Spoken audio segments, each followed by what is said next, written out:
Hello friends, we are going to solve our PQB problems from chapter number 5, entropy. This is a problem which come in GATE 2003 and this is the linked common data question. So in this problem, let's read the problem sir. तो इस problem में आपको क्या दे रखा है, इन nitrogen gas molecular weight कितना दे रखा है 28 is enclose in the cylinder by a piston at the initial condition of 2 bar and 298 Kelvin and 1 meter cube.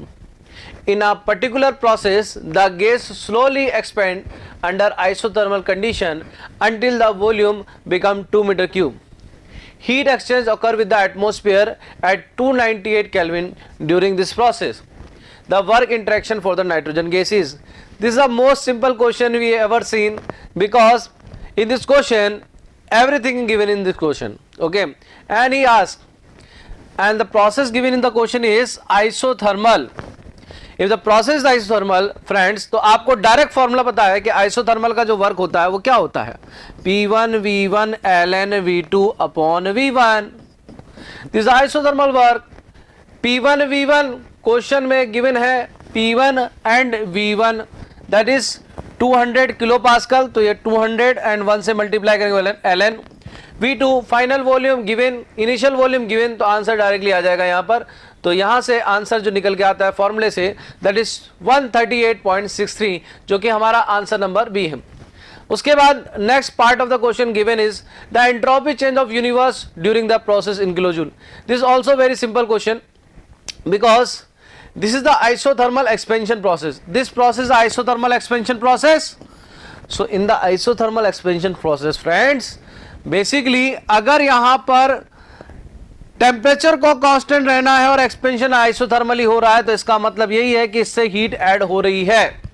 अब हीट ऐड हो रही है तो उसको फर्स्ट लॉ से निकाल सकते हैं, dq equal to du plus dw.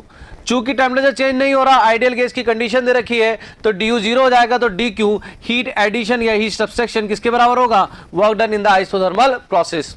तो सराउंडिंग से कितनी हीट इसके अंदर आएगी वो हमें पता होगा, जो कि किसके बराबर होगी, वर्क के बराबर. और वर्क कितना निकाला अभी आपने 138.6. इतनी हीट हमारी सराउंडिंग से इनसाइड द पिस्टन या इनसाइड द चेंबर आ रही है. ठीक है, और सराउंडिंग का टेम्परेचर चेंज नहीं होने वाला तो directly entropy change of surrounding क्या हो जाएगा, Q बाई T हो जाएगा सर. सराउंडिंग से हीट आ रही है तो ये नेगेटिव होगा सर. और ये जो गैस है इसका अगर आपको एंट्रोपी चेंज का फॉर्मूला निकालना है तो डायरेक्ट आपके पास फॉर्मूला होता है. आप चाहे तो प्रेशर वाला फॉर्मूला लगाइए, Cp ln T2 upon T1, Cp ln T2 upon T1, आगे बोलिए minus R ln P2 upon P1. Similarly अगर आप वॉल्यूम वाला फॉर्मूला लगाएंगे तो Cv ln T2 upon T1, आगे बोलिए plus R ln V2 upon V1. तो आपकी मर्जी है फ्रेंड्स, आप कोई भी फॉर्मूला लगाइए, लेकिन जो टेम्परेचर वाली टर्म है क्योंकि टेम्परेचर सेम है वो कट जाएगी और उससे direct entropy change of this gas आ जाएगा. क्योंकि प्रेशर की कंडीशन भी आप निकाल सकते हो और वॉल्यूम की कंडीशन आपको गिवन है क्वेश्चन में, तो बेटर है कि वॉल्यूम वाला फॉर्मूला ही लगाते हैं, प्रेशर निकालने की कोई मतलब ही नहीं है. तो देखिएगा हम इसको कैसे सॉल्व करेंगे. सबसे पहले तो हम लोग को पता है कि dq क्या होगा, वर्क डन के बराबर होगा, जो हमने लिख दिया. इससे हमने सराउंडिंग की चेंज इन एंट्रोपी निकाला क्योंकि सराउंडिंग का हमको टेम्परेचर क्वेश्चन में गिवन है विच इज 298 केल्विन. तो सराउंडिंग की एंट्रोपी चेंज बेसिकली नेगेटिव होगा क्योंकि सराउंडिंग से हीट जो है वो सिलेंडर या पिस्टन सिलेंडर अरेंजमेंट में आ रही है, तो सराउंडिंग की एंट्रोपी इंक्रीज होगी और उसकी वैल्यू आती है माइनस 0.625 किलो जूल पर केल्विन.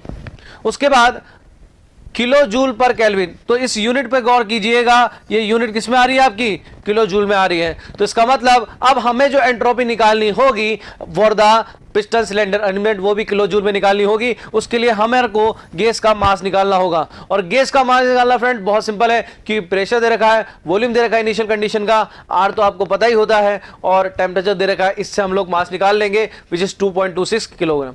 फॉर्मूला रखेंगे जैसा कि मैंने आपको बोला था, इस फॉर्मूले में बेसिकली जो टेम्परेचर वाली टर्म है वो जीरो हो जाएगी बिकॉज यहां पर टेम्परेचर कांस्टेंट है और यहां पर वैल्यू आएगी आपकी mR ln V2 upon V1. इसमें जब आप वैल्यू रखेंगे तो एंट्रोपी चेंज की वैल्यू डायरेक्टली आ जाएगी 0.62565. दोनों एंट्रोपी चेंज बराबर हैं, तो जब हम इनको ऐड करेंगे तो एंट्रोपी चेंज ऑफ यूनिवर्स क्या आ जाएगा, 0 आ जाएगा, क्योंकि यूनिवर्स की एंट्रोपी चेंज क्या होती है, यूनिवर्स की एंट्रोपी चेंज होती है change in entropy of system plus surrounding. तो सिस्टम की एंट्रोपी चेंज कितनी आई, प्लस का 0.625, सराउंडिंग का हमारा माइनस का 0.62 सॉरी प्लस का 0.465 और सराउंडिंग का आया माइनस का 0.465। तो इन दोनों को ऐड करेंगे तो हमारा सब्सट्रैक्शन 0 आ जाएगा। That is the answer. Thank you very much so friends.